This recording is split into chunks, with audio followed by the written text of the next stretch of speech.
Olá, meus alunos, mais uma vez aqui o professor Alisson Santos, falar um pouco sobre geografia. E o tema de hoje é regionalização pelo desenvolvimento. Isso mesmo, pessoal. Os países, eles são regionalizados hoje pelo desenvolvimento, isso de acordo com a ONU, tá?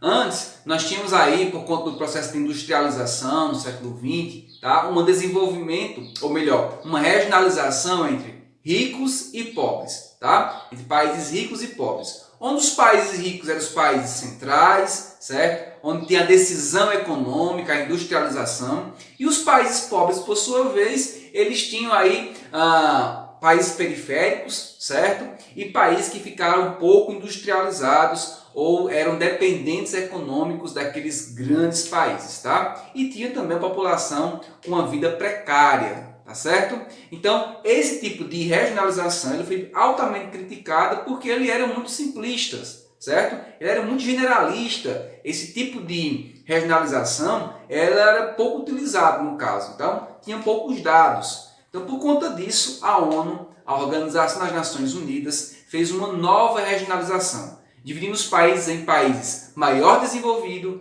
em desenvolvimento e menos desenvolvido.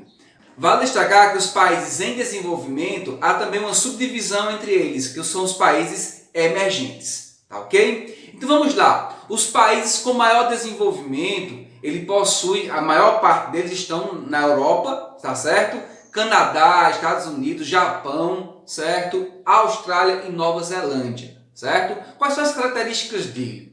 Possui uma economia forte e dinâmica, um grande PIB, certo? E aí você consegue visualizar nesse mapa aqui, olha, os maiores PIBs estão entre esses países, como por exemplo, Estados Unidos, aí parte da Europa, Austrália, tá? E aí você pode até me perguntar, mas professor, o Brasil aí, ó, tem um bom PIB, tá? Só que ele não possui outros pré-requisitos, certo? Como qualidade de vida. Tá? E a qualidade de vida, na maioria desses países, eles possuem, na grande maioria, boa educação, moradia, saneamento básico, assistência à saúde, na grande maioria da população, tá certo? Coisas que o Brasil não tem, mesmo tendo um bom PIB, tá certo? O domínio econômico e tecnológico, tá? Eles cediam esses países, estão lá nesses países, como por exemplo as empresas transnacionais, estão sediadas basicamente nesses países, tá? Esses países com maior desenvolvimento.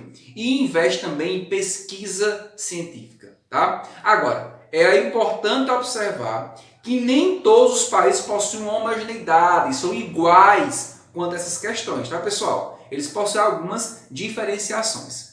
Quanto aos países em desenvolvimento, nós temos alguns países da África, países da Ásia, a América Latina, entre outros, tá? Quais são as características? Veja só, grande desigualdade social, tá? Dependência econômica dos países desenvolvidos, esses são os países em desenvolvimento, tá, pessoal? A economia primária, tá? Exportadora, exporta muitas questões primárias, tá? Altos índices de analfabetismo, de mortalidade infantil, baixa expectativa de vida, então grandes parte dos moradores com moradias precárias, então isso são características dos países em desenvolvimento, tá? Agora, os países em desenvolvimento emergentes, que estão um pouco mais à frente, certo? Dentro dessa classe dos países em desenvolvimento, nós temos aí esses países com maior grau de industrialização, tá? Se destacam entre os outros. O crescimento econômico e social é maior do que aqueles que estão lá nos países em desenvolvimento, tá? A abundância de recursos naturais é algo também muito pertinente, tá certo? Nós temos exemplos como China, Turquia, Brasil, México, Argentina, Índia, África do Sul, entre outros países que estão nos países em desenvolvimento, porém emergentes, tá certo? Já os países menos desenvolvidos, pessoal, considerados pela ONU, tá? Eles possuem características como baixa escolaridade, certo? Com elevação da mortalidade infantil muito acentuado, pouco acesso a saneamento básico. Então, essas são características básicas dos países menos desenvolvidos, tá certo? Nesse mapa aí a gente consegue perceber, olha só, os países menos desenvolvidos do ano 2017. Na América, nós temos apenas o Haiti, tá certo? que eles possuem uma instabilidade política, tá? E em 2010 teve um grande terremoto. E aí, por conta disso, houve essa instabilidade e, consequentemente, o país menos desenvolvido. E aí, destaque para os países da África, nós temos a maior parte lá, e os países da Ásia, como o Afeganistão, Butão e o Camboja. Tá certo, pessoal? E é isso. Ficamos aqui com mais uma aula do professor Alisson Santos. E não esqueça de curtir nossos vídeos. Tá certo? Valeu e até a próxima.